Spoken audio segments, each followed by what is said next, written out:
décrocheurs et comment finalement ces décrocheurs nous les raccrochent. C'est de vous en présenter une bien vivante qui arrive, c'est Johara.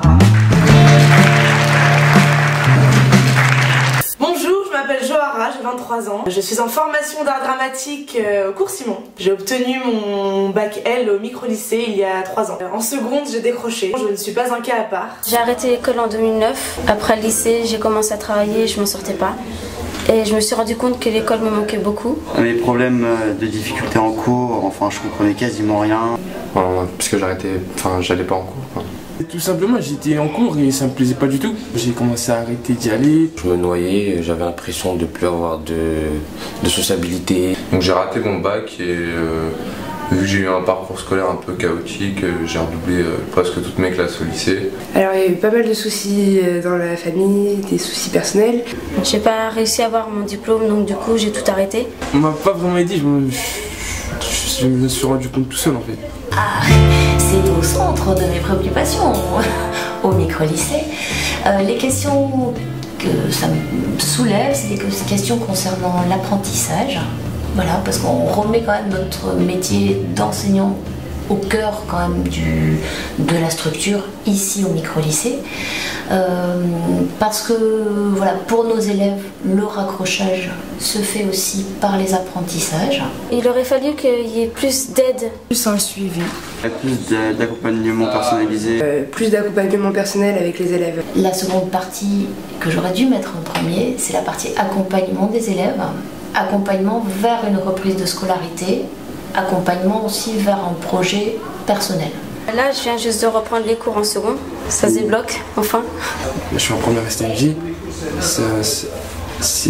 Comment dire, c'est comme ma deuxième chance. Maintenant, j'ai repris mon cursus scolaire. Je suis en seconde, comme je l'ai dit. Je me sens bien. Là j'ai fait ma rentrée il y a 3 jours et j'adore l'école, j'adore les cours au micro-lycée. Je revis en allant au micro-lycée. Je redécouvre les cours. Ce qui m'a frappé, c'est que ça revient souvent en fait, qui me disent que le micro-lycée, ça les fait revivre quoi. C'est fort quand même, tu vois, comme terme. Ce qui change beaucoup ici, c'est de les considérer dans leur personnalité en entier, c'est-à-dire que ce ne sont pas des élèves, ce sont des jeunes.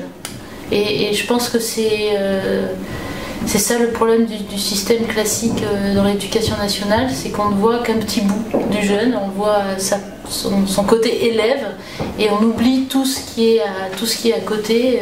Enfin, les professeurs, dès qu'ils avaient terminé leur cours, c'était direct, on devait aller dans un autre cours. Et... Les profs soient plus proches des élèves, etc. Voilà. Je sais pas, quand en fin de cours, ils viennent te voir, voilà. Qu'est-ce qui va pas, tout le temps. La meilleure façon de les accompagner, c'est de prendre en compte, pas en charge parce qu'on ne sait pas faire, mais au moins prendre en compte et écouter leur problématique de jeunes. On a réfléchi plusieurs fois à se dire, bon voilà, d'où ça vient, qu'est-ce qu'on en fait, on parle des causes en amont. Moi je dirais, qu'est-ce qu'on n'arrive pas à mettre en valeur ou qu'est-ce qu'on ne voit pas chez les décrocheurs.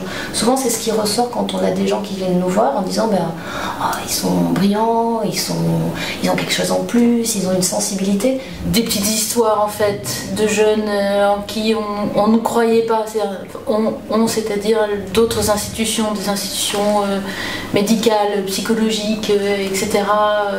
Qui ne croyaient pas dans ces jeunes, même l'institution scolaire. Et on a réussi ensemble à ce qu'ils réussissent. Et on cherche parfois pas ce qu'ils ont à apporter en plus, ce qu'ils pourraient apporter parfois aussi sur une société. Nous, ce qu'on dit à nos élèves, on dit ça peut être un plus. Votre rupture de scolarité, à un moment, peut être un plus. On doit être beaucoup plus dans un rôle d'éducateur que d'enseignant. Et ça implique qu'on se déplace, pas qu'on oublie, mais qu'on mette un petit peu de côté parfois sa discipline et qu'on décloisonne un maximum, c'est-à-dire qu'on fasse des cours à plusieurs, qu'on anime des dispositifs qui sont loin de nous, qu'on fasse du tutorat,